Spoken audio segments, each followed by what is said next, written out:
लोग इस वीडियो में करेंगे पद खंड के 25 क्वेश्चन और गद्य खंड के 25 क्वेश्चन, पूरे टोटल 50 क्वेश्चन करेंगे इस वीडियो में। और आप लोग को ये 50 प्रश्न में से सिर्फ 40 प्रश्न को सही करना है।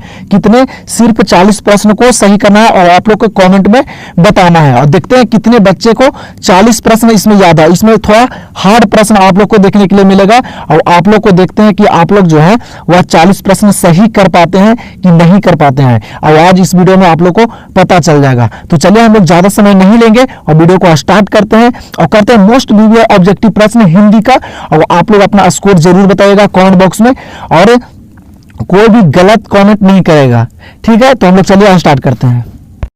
तो चलिए हम लोग यहाँ पे पहला नंबर प्रश्न दिया गया है और आप लोग पेन और कॉपी लेकर भी बैठ जाइए और सारे प्रश्न को करते चलिए, ठीक है। आज इस वीडियो में पता चल जाएगा कि आप लोग जो है वह हिंदी में कितना स्कोर कर पाते हैं, ठीक है। और आज इस वीडियो में एकदम थोड़ा हार्ड प्रश्न रहेगा। तो यहाँ पे पहला नंबर प्रश्न क्या करें कि जय कृष्ण मूर्ति की इनमें से कौन सी रचना है? जय कृष्ण मूर्ति जो है वह कौन सी रचना लिखी है? तो आप लोग सभी को पता होगा कि जय कृष्ण मूर्ति जो है वह शिक्षा लिखी है। कौन सी रचना? तो शिक्षा। तो यहाँ पे राइट आंसर हो जाएगा ऑप्शन नंबर डी। चलिए तो यहाँ पे अगला प्रश्न देगा दूसरा नंबर क्या करा कि विष्णु किस एकांकी की पात्रा है? बताइए तो विष्णु जो है वह किस एकांकी की पात्रा है? हम ऑप्शन को नहीं पढ़ेंगे, हम लोग आंसर को करते चलेंगे क्योंकि हम लोग को कम समय में 50 प्रश्न दम पूरा कर देना है और आप लोग को दम स्कोर जो है वह 40 प्लस लाना है। कितना? 40 प्लस लाना है। तो यहाँ पे क्या हो जाएगा राइट आंसर? तो ऑप्शन नंबर डी, सिपाही की माँ। विष्णु किस एकांकी की पात्रा है? तो सिपाही की माँ चैप्टर का पात्रा है। तो यहाँ पे राइट आंसर क्या होगा? Option number D. कोई भी बच्चा गलत स्कोर नहीं बताएगा, ठीक है। गलत स्कोर कोई भी नहीं बताएगा। दम आप लोग दम है वह अच्छे मन से और सही स्कोर को कमेंट कीजिएगा जिससे मुझे पता चले, ठीक है। उससे पता चलेगा क्या कि आप लोग जो है वह कितने प्रश्न सही कर पाते हैं। वहां भी बोर्ड एग्जाम में इसी प्रकार से प्रश्न मिलेगा आप लोग को वहां देखने के लिए। क्या करा कि मल्लक का जन्म कहाँ हुआ था? बताइए तो मल्लक का जो जन्म हुआ था वह कहाँ हुआ था? तो आजमगढ़ हुआ था। कहाँ? आजमगढ़ में हुआ था। तो यहाँ पर राइट आंसर हो जाएगा ऑप्शन नंबर सी। चलिए तो फिर यहाँ पे चौथा नंबर प्रश्न देगा क्या करा कि प्रगीत कैसा काव्य है? बताइए तो प्रगीत जो है वह कैसा काव्य है? बहुत ही इंपॉर्टेंट प्रश्न है। जो प्रगीत है वह बाबू प्रबंध काव्य है। कैसा काव्य है? तो प्रबंध काव्य है, ये याद रखिएगा आप लोग। तो यहाँ पे राइट आंसर हो जाएगा ऑप्शन नंबर सी। और इस वीडियो में पूरे मोस्ट वीवीआई ऑब्जेक्टिव प्रश्न करवाएंगे जो काफी सारे बोर्ड एग्जाम से रिलेटेड प्रश्न है। तो आप लोग इस वीडियो को पूरे अंत तक देखिएगा और काव्य खंड और गद्य खंड दोनों का 25 प्रश्न करवाएंगे, टोटल 50 प्रश्न। और इसमें से आप लोग को 40 प्लस दम स्कोर करना है और कमेंट बॉक्स में बता देना है कि सर मेरा इतना सही हुआ। और सब सच्चे मन से बताएगा, कोई भी गलत कमेंट नहीं करेगा क्योंकि बहुत से बच्चे हैं जो गलत कमेंट करते हैं। और अगले वाले हिंदी की वीडियो नहीं देखे तो आप लोग यहाँ पे डिस्क्रिप्शन लिंक दे दिया और जाके देख लीजिए। उस वीडियो में चैप्टर वाइज करवाया गया हिंदी का प्रश्न है, ठीक है। तो आप लोग देख लीजिए। और उस वाला हिंदी की वीडियो में बहुत से बच्चे का कमेंट पाए थे। उस वीडियो में बहुत से बच्चे कमेंट किए कि सर जी इस वीडियो में जो है वह बहुत ही आसान से हिंदी का प्रश्न है। तो आज बेटा इस वीडियो में थोड़ा हार्ड प्रश्न मिलेगा और आप लोग 40 स्कोर करके दिखाइए, बस मैं इतना चाहता हूं। तो चलिए अगला प्रश्न को देखते हैं। और आप लोग ना मुझसे पहले आप लोग आंसर को कर लीजिएगा, ठीक है। मुझसे पहले अब आप लोग सारे प्रश्न को चेक भी करते चलिएगा। तो यहाँ पे प्रश्न 5वां नंबर क्या करा कि दिनकर जी की पहली काव्य पुस्तक कौन सी है? क्या करा कि दिनकर जी की जो पहली काव्य पुस्तक जो है वह कौन सी है? आप लोग यहाँ पे ऑप्शन देगा, ऑप्शन को देख लीजिए और जल्दी से आप लोग आंसर को कर लीजिए। तो दिनकर जी की जो पहली काव्य पुस्तक जो है वह क्या है? तो प्रणभंग है। क्या है? प्रणभंग है, याद रखिएगा। तो यहाँ पे राइट आंसर हो जाएगा ऑप्शन नंबर डी। और उस वाले वीडियो में बहुत सारे बच्चे कुरुक्षेत्र लगाए थे, कुरुक्षेत्र नहीं होगा बेटा।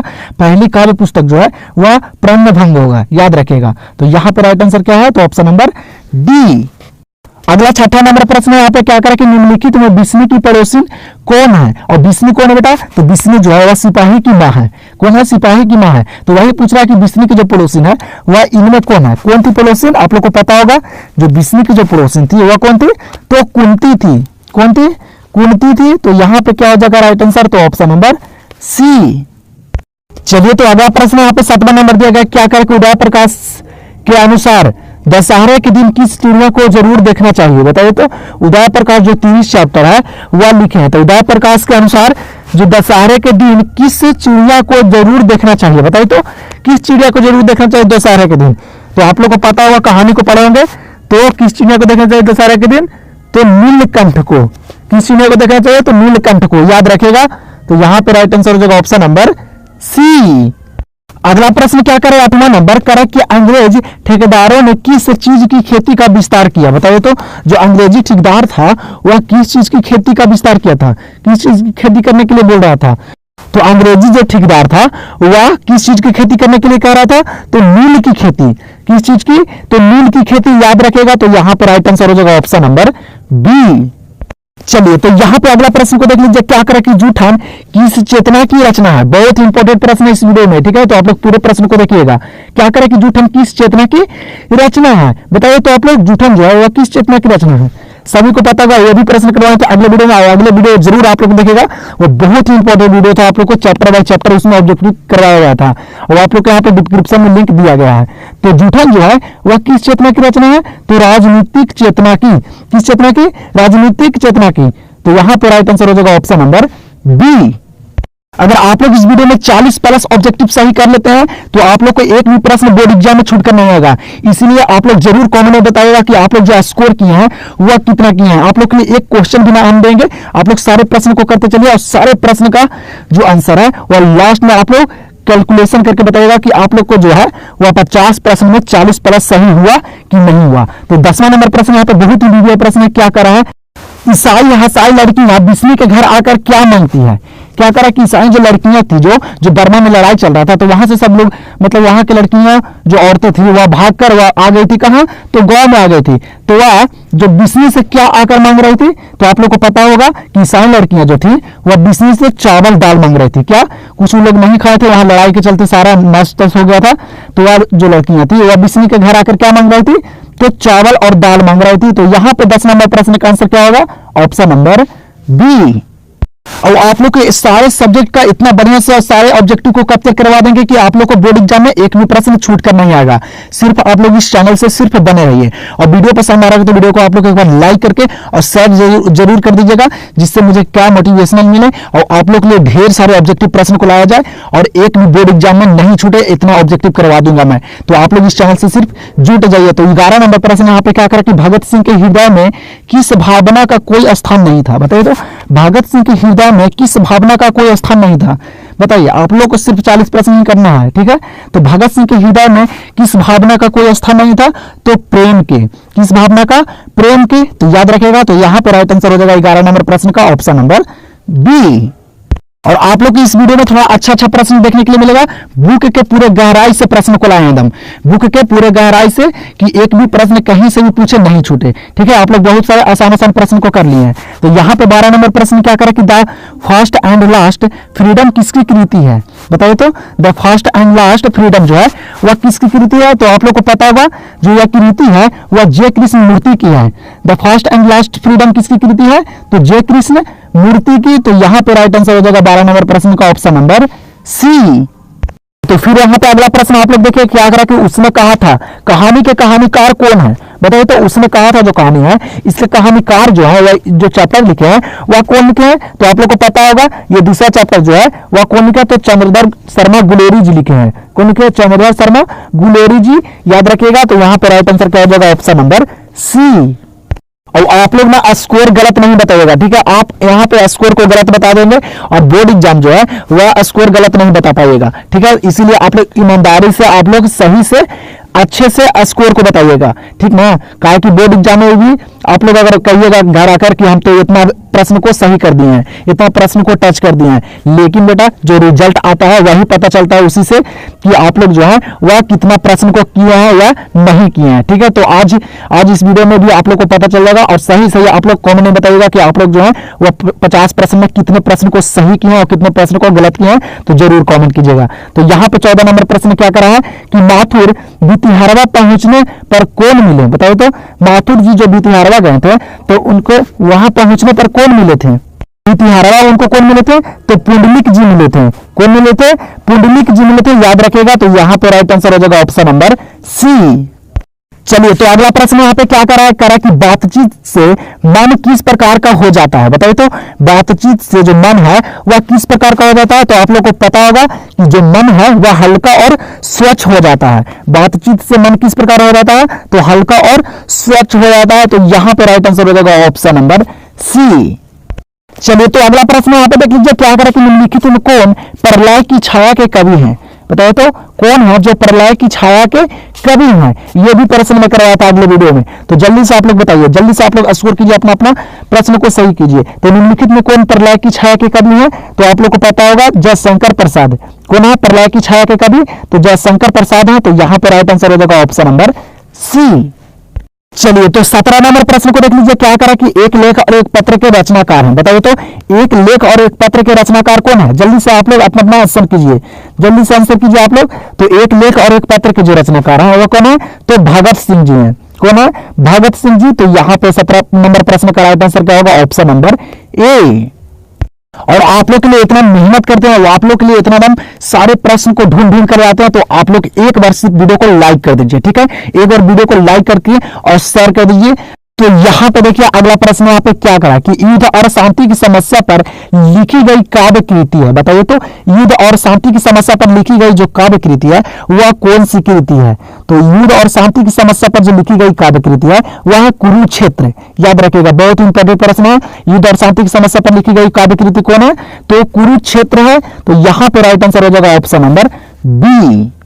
चलिए तो अगला प्रश्न आप 19 नंबर दिया गया, क्या करा कि अर्धनारीश्वर कल्पित रूप है? बताइए तो अर्धनारीश्वर जो है वह किनका कल्पित रूप है? और इस प्रश्न का आंसर आप लोग जल्दी से कमेंट में बता दीजिए। एक प्रश्न आप लोग के लिए छोड़ देता हूं, 19 नंबर प्रश्न। तो इस प्रश्न का आंसर आप लोग कमेंट में कीजिएगा, ठीक है? अर्धनारीश्वर कल्पित रूप किनका है? जल्दी से आप लोग कमेंट बॉक्स में बता दीजिए। तो हम लोग देखते हैं अगला प्रश्न को। चलिए तो अगला प्रश्न 20 नंबर क्या करा कि 1974 में छात्र आंदोलन का नेतृत्व किसने किया? बताइए तो 1974 में छात्र आंदोलन का जो नेतृत्व किए थे वह कौन किए थे? जल्दी से बताइए। आप लोग के यहाँ पे ऑप्शन देगा, जल्दी जल्दी से आप लोग आंसर कीजिए।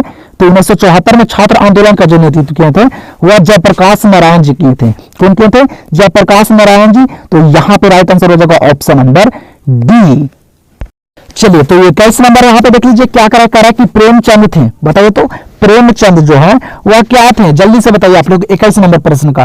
तो प्रेमचंद जो है वह क्या है? तो कथाकार है। याद रखिएगा, प्रेमचंद क्या है? तो कथाकार है। तो यहां पे 21 नंबर प्रश्न का आंसर हो जाएगा ऑप्शन नंबर बी।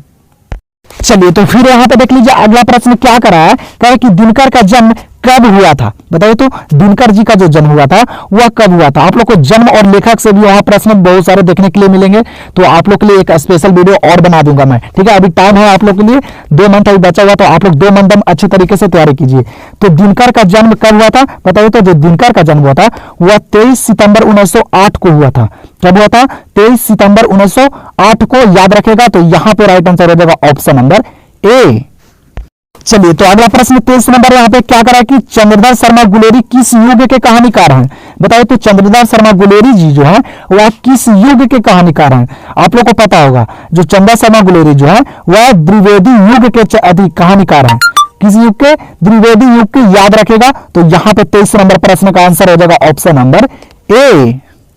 चलिए तो फिर यहाँ पे अगला प्रश्न 24 नंबर क्या करा कि हंसते हुए मेरा अकेलापन किस विधा में लिखित है? बताइए तो हंसते हुए मेरा अकेलापन जो चैप्टर है वह किस विधा में लिखित है? इसी प्रकार से प्रश्न आप लोग को वहां बोर्ड एग्जाम मिलेगा। आप लोग को वहां एक भी प्रश्न नहीं छूटे, इसीलिए मैं लो लेवल से हाई लेवल तक सारे प्रश्नों को करवाऊंगा, ठीक है? तो यहाँ पे क्या हो जाएगा राइट आंसर? हंसते हुए मेरा अकेलापन किस विधा में है? तो डायरी विधा में है। किस विधा में? डायरी विधा में है। तो यहाँ पे right answer option number B. चलिए तो देखिए यहाँ पे हम लोग को 25 नंबर प्रश्न क्या करा कि लाहना सिंह के मामा कहाँ के रहने वाले थे?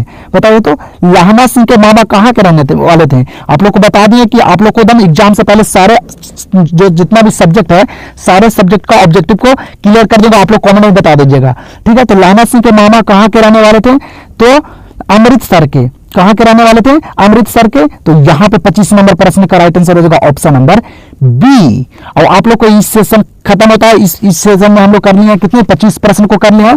तो अब हम लोग करेंगे अगले सेशन, उसमें करेंगे 25 प्रश्न, ठीक है? वह है पदखंड, उसमें करेंगे अब हम लोग 25 प्रश्न। तो आप लोग जरूर कमेंट में बताइएगा कि आप लोग जो 50 प्रश्न में जो स्कोर किए हैं वह कितना किए हैं, ठीक है? तो हम लोग चलिए दूसरा सेशन को स्टार्ट करते हैं। चलिए तो यहाँ पे देखिए दूसरा सेशन का पहला नंबर प्रश्न देगा, क्या करा कि तुलसीदास का जन्म कब हुआ? बताइए तो तुलसीदास जी का जन्म हुआ था वह कब हुआ था? बताइए आप लोग। अब हम लोग करेंगे ये दूसरा सेशन में 25 प्रश्न करेंगे, ठीक है? कितने प्रश्न? 25 प्रश्न, जो टोटल 50 प्रश्न होगा, ठीक है? तो तुलसीदास जी का जो जन्म हुआ था वह 1543 में हुआ था। कब हुआ था? 1543 में। तो यहाँ पे राइट आंसर हो जाएगा ऑप्शन नंबर बी। चलिए तो यहाँ पे ध्यान दीजिए, अगला प्रश्न यहाँ पे दूसरा नंबर क्या करा कि सुभद्रा कुमारी चौहान का जन्म कहाँ हुआ था। जल्दी से आप लोग कीजिए, सुभद्रा कुमारी चौहान का जन्म जो हुआ था वह कहाँ हुआ था, तो कहाँ हुआ था, इलाहाबाद में हुआ था। कहाँ हुआ था सुभद्रा कुमारी चौहान का जन्म, इलाहाबाद में, याद रखिएगा। तो यहाँ पे दूसरा नंबर प्रश्न का राइट आंसर हो जाएगा ऑप्शन नंबर सी।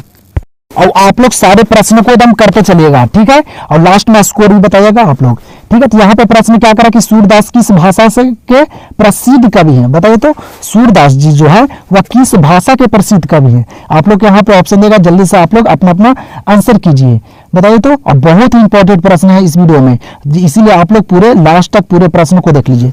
तो सूरदास किस भाषा के प्रसिद्ध कवि है, तो ब्रिज भाषा के, किस भाषा के, ब्रिज भाषा के। तो यहाँ पे राइट आंसर हो जाएगा ऑप्शन नंबर सी।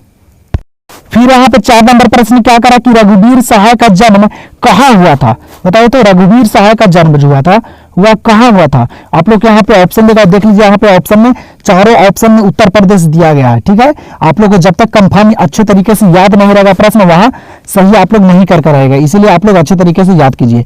तो रघुवीर सहाय का जन्म कहाँ हुआ था, तो लखनऊ उत्तर प्रदेश में। कहाँ हुआ था, लखनऊ उत्तर प्रदेश में, याद रखिएगा आप लोग। तो यहाँ पे 4 नंबर प्रश्न का आंसर हो जाएगा ऑप्शन नंबर डी। तो फिर यहाँ पे अगला प्रश्न क्या करा कि कड़वक कहां से लिया गया है, बताइए तो। कड़वक जो कविता है वह कहां से लिया गया है, तो कड़वक जो बाबू है वह पद्यवाद से लिया गया है। कहां से, पद्यवाद से। तो यहाँ पे राइट आंसर हो जाएगा ऑप्शन नंबर डी। चलिए तो अगला प्रश्न यहाँ पे 6ठा नंबर क्या करा कि सुभद्रा कुमारी चौहान की कौन सी कृति है, इनमें कौन सी जो कृति है वह सुभद्रा कुमारी चौहान की है, ठीक है। किनकी, सुभद्रा कुमारी चौहान की, इनमें कौन सी कृति है, जल्दी से आप लोग बताइए, जल्दी से आप लोग अपना आंसर कीजिए। तो सुभद्रा कुमारी चौहान की कौन सी कृति है, तो सभा के खेल। कौन सी कृति है, सभा के खेल, याद रखिएगा। तो यहाँ पे 6ठा नंबर प्रश्न का आंसर हो जाएगा ऑप्शन नंबर डी। चलिए तो यहाँ पे प्रश्न देखिए 7वां नंबर क्या करा है कि जायसी के पिता का नाम क्या था, बताइए तो। मलिक मोहम्मद जायसी जी जो है उनके पिता का नाम क्या था, ये पूछ रहा है यहाँ पे प्रश्न, ठीक है। आप लोग को याद है तो आप लोग जल्दी से आंसर कीजिए। तो जायसी जी के पिता का क्या नाम था, तो आप लोग सभी को पता होगा, जायसी जी के जो पिता का नाम था वह शेख यमरेख नाम था। क्या नाम था, शेख यमरेख नाम था। आप लोग अच्छे तरीके से ऑप्शन को पढ़ के आंसर कीजिएगा, ठीक है। तो यहाँ पे क्या हो जाएगा इस प्रश्न का आंसर, तो ऑप्शन नंबर बी। और आप लोग जरूर स्कोर बताइएगा कि आप लोग जो है 50 में 40 प्लस किए हैं कि नहीं किए हैं, क्योंकि इस वीडियो में सारे प्रश्न इंपॉर्टेंट प्रश्न हैं, ठीक है। तो चलिए देखते हैं अगला प्रश्न को। चलिए तो यहाँ पे देख लीजिए अगला प्रश्न यहाँ पे क्या करा कि नावादास का अस्थायी निवास कहाँ था, बताइए तो। नावादास का अस्थायी निवास जो था वह कहाँ था, बहुत ही इंपॉर्टेंट प्रश्न है, जल्दी से बताइए आप लोग। जो नावादास का जो अस्थायी निवास था वह कहाँ था, तो वृंदावन में था। कहाँ था, वृंदावन में। तो यहाँ पे 8 नंबर प्रश्न का आंसर हो जाएगा ऑप्शन नंबर ए। चलिए तो फिर यहाँ पे 9वां नंबर प्रश्न क्या करा कि मुक्ति बोध ने सितारा किसे कहा है। क्या करा कि मुक्ति बोध ने सितारा जो कहा है वह किसे कहा है, बताइए तो। आप लोग यहाँ पे ऑप्शन देगा, आप लोग ऑप्शन को पढ़ लीजिए, ठीक है। तो मुक्ति बोध ने सितारा किसे कहा है, जो मुक्ति बोध ने जो सितारा कहा है वह जनता को कहा है। किसको कहा है सितारा, तो जनता को, याद रखिएगा। तो यहाँ पे 9वां नंबर प्रश्न का आंसर क्या हो जाएगा, तो ऑप्शन नंबर बी। और हम लोग का छठ जो महापर्व है वह खत्म हो चुका है। तो बेटा आप लोग अच्छे तरीके से 2 मंथ तैयारी कर लीजिए, 2 मंथ अच्छे तरीके से तैयारी कर लीजिए, जिससे आप लोग को बोर्ड एग्जाम में अच्छे नंबर आए, अच्छे परसेंटेज आए, ठीक है। तो आप लोग एकदम जी जान से तैयारी कीजिए, अब ज्यादा समय भी नहीं है, 2 महीना आप लोग खाली ध्यान देना है। तो यहाँ पे प्रश्न क्या करा है 10वां नंबर की हार जीत कैसी कविता है, और मैं आप लोग के साथ रहूंगा और सारे सब्जेक्ट का आप लोग को ऑब्जेक्टिव एकदम क्लियर कर दूंगा एग्जाम से पहले, ठीक है। तो आप लोग इस चैनल से सिर्फ खाली जुड़े रहिए और सारे प्रश्न को करते चलिए और सारे वीडियो को देखते चलिए, ठीक है। तो यहाँ पे प्रश्न क्या कहा कि हार जीत जो है वह कैसी कविता है, तो बताइए आप लोग। जो हार जीत है वह कैसी कविता है, तो गद्य कविता है। कैसी कविता है, गद्य कविता है, याद रखिएगा। तो यहाँ पे 10 नंबर प्रश्न का आंसर हो जाएगा ऑप्शन नंबर बी।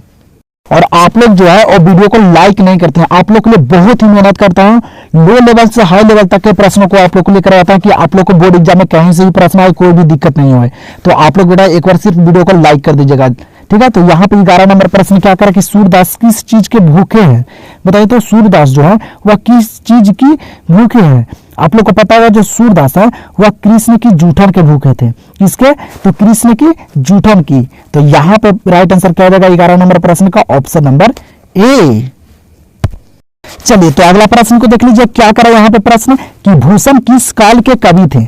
बताइए तो भूषण जी जो है वह किस काल के कवि थे, बहुत ही इंपॉर्टेंट प्रश्न है। तो आप लोग को बताता हूं, जो भूषण जी हैं वह रीति काल के कवि थे। किस काल के हैं, तो रीति काल के। सारे प्रश्न इंपॉर्टेंट है। भूषण किस काल के कवि हैं, तो रीति काल के। तो यहां पे राइट आंसर क्या हो जाएगा, तो ऑप्शन नंबर सी। चलिए तो अगला प्रश्न यहाँ पे क्या करा कि कबीर किसमें भेद नहीं करते हैं। बताइए तो कबीर दास जो है वह किसमें भेद नहीं करते हैं, जल्दी से बताइए, जल्दी से आप लोग अपना अपना आंसर कीजिए। कबीर जो है और किसमें भेद नहीं करते हैं, तो हिंदू और मुसलमान में।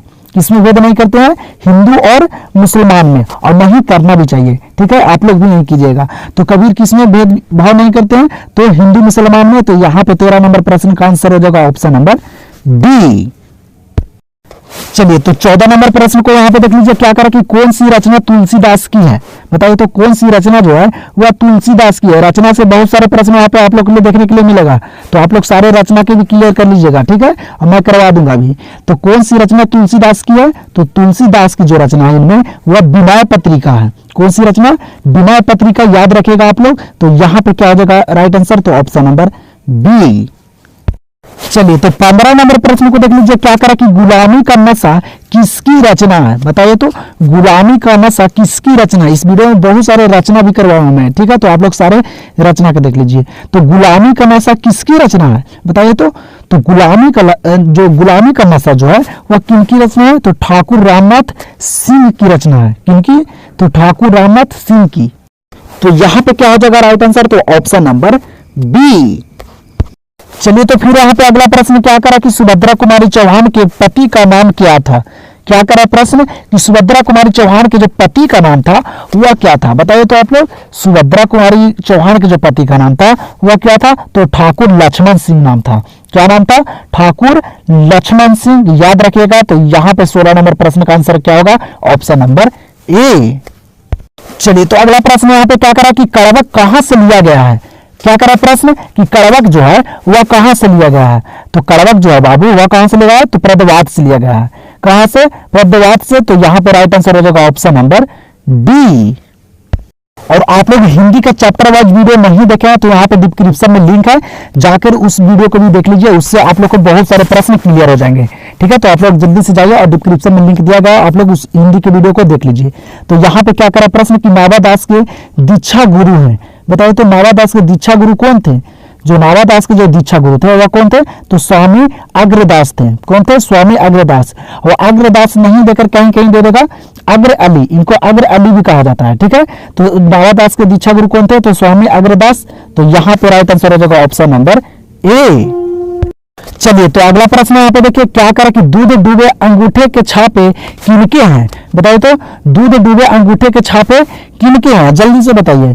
जो दूध डूबे अंगूठे के जो छापे थे वह बूढ़े ग्वाल दादा के थे। किनके थे, बूढ़े ग्वाल दादा के। आप लोग कहानी पढ़े होंगे। तो यहाँ पे क्या आ जाएगा इस प्रश्न का आंसर, तो ऑप्शन नंबर सी। चलिए तो यहाँ पे देखिए 20 नंबर प्रश्न क्या करा कि मल्लिक मोहम्मद जायसी किस परंपरा के कवि हैं। जल्दी से आप लोग आंसर को कीजिए। तो मल्लिक मोहम्मद जायसी जो है वह किस परंपरा के कवि हैं, तो प्रेम संख्या काव्य परंपरा के। किसके, प्रेम संख्या नायक काव्य परंपरा के कवि हैं। तो यहाँ पे राइट आंसर हो जाएगा 20 नंबर का ऑप्शन नंबर सी। चलिए तो 21 नंबर प्रश्न को देखिए, क्या करा है कि जायसी ने अपनी आंख की उपमा किससे की है। क्या करा कि जायसी ने अपनी आंख की जो उपमा किए हैं वह किससे किए हैं, तो आप लोग को पता होगा किससे, तो दर्पण से किए हैं। जायसी ने अपनी आंख की उपमा किससे की है, तो दर्पण से, याद रखिएगा। तो यहाँ पे 21 नंबर प्रश्न का आंसर हो जाएगा ऑप्शन नंबर डी। चलिए तो अगला प्रश्न यहाँ पे क्या करा कि रामचरितमानस की भाषा है। बताइए तो रामचरितमानस की भाषा जो है वह क्या है, जल्दी से बताइए। बहुत ही इंपॉर्टेंट प्रश्न है। आप लोग अगर 40 प्लस स्कोर कर लेते हैं तो आप लोग को कोई दिक्कत नहीं होगा हिंदी में, ठीक है। तो रामचरितमानस की भाषा क्या है, तो अवधी भाषा है। रामचरितमानस की भाषा क्या है, तो अवधी भाषा है। तो यहाँ पे राइट आंसर हो जाएगा ऑप्शन नंबर सी। चलिए तो अगला प्रश्न यहाँ पे क्या दिया गया, क्या करा कि पिता बिटिया को क्या करता है। बताइए तो पिता जो है वह बिटिया को क्या करता है। तो पिता जो है बिटिया को क्या करता है, तो सिखलाता है। क्या कहता है, सिखलाता है, याद रखिएगा। तो यहाँ पे राइट आंसर हो जाएगा ऑप्शन नंबर सी। चलिए तो यहाँ पे 24 नंबर प्रश्न क्या कह रहा है कि जन जन का चेहरा एक के रचनाकार है। बताइए तो जन जन का चेहरा एक के रचनाकार कौन है? तो आप लोग को पता होगा कि जन जन का चेहरा एक के जो रचनाकार है वो कौन है? तो गजानन माधव मुक्तिबोध है। कौन है? गजानन माधव मुक्तिबोध। याद होगा आप लोग को चैप्टर और लेखक का नाम। तो यहाँ पे राइट आंसर हो जाएगा ऑप्शन नंबर ए। चलिए तो यहाँ पे देखिए 25 नंबर प्रश्न हम लोग का लास्ट प्रश्न यहाँ पे देगा क्या करा कि कंकाल क्या है? बताइए तो कंकाल जो है वह क्या है? आप लोग जल्दी से आंसर कीजिए। कंकाल जो है वह क्या है बेटा? तो कंकाल जो है वह उपन्यास है। याद रखिएगा कंकाल क्या है? तो उपन्यास है। तो यहाँ पे राइट आंसर हो जाएगा ऑप्शन नंबर सी। तो आप लोग जल्दी से कॉमेंट में बताइए, आप लोग जल्दी जल्दी से कॉमेंट कीजिए कि आप लोग जो है वह 50 प्रश्न में कितने प्रश्न को सही किए हैं। जल्दी से आप लोग कमेंट कर दीजिए और हम लोग मिलते हैं नेक्स्ट वीडियो में इसी धमाके के साथ। तो आप लोग को वीडियो अच्छा लगा तो वीडियो को लाइक और शेयर कर दीजिए और आप लोग को इस चैनल पे सारे सब्जेक्ट का ऑब्जेक्टिव क्लियर कर देंगे एग्जाम से पहले। ठीक है, आप लोग टेंशन नहीं लीजिए। ठीक है, तो हम लोग मिलते हैं नेक्स्ट वीडियो में।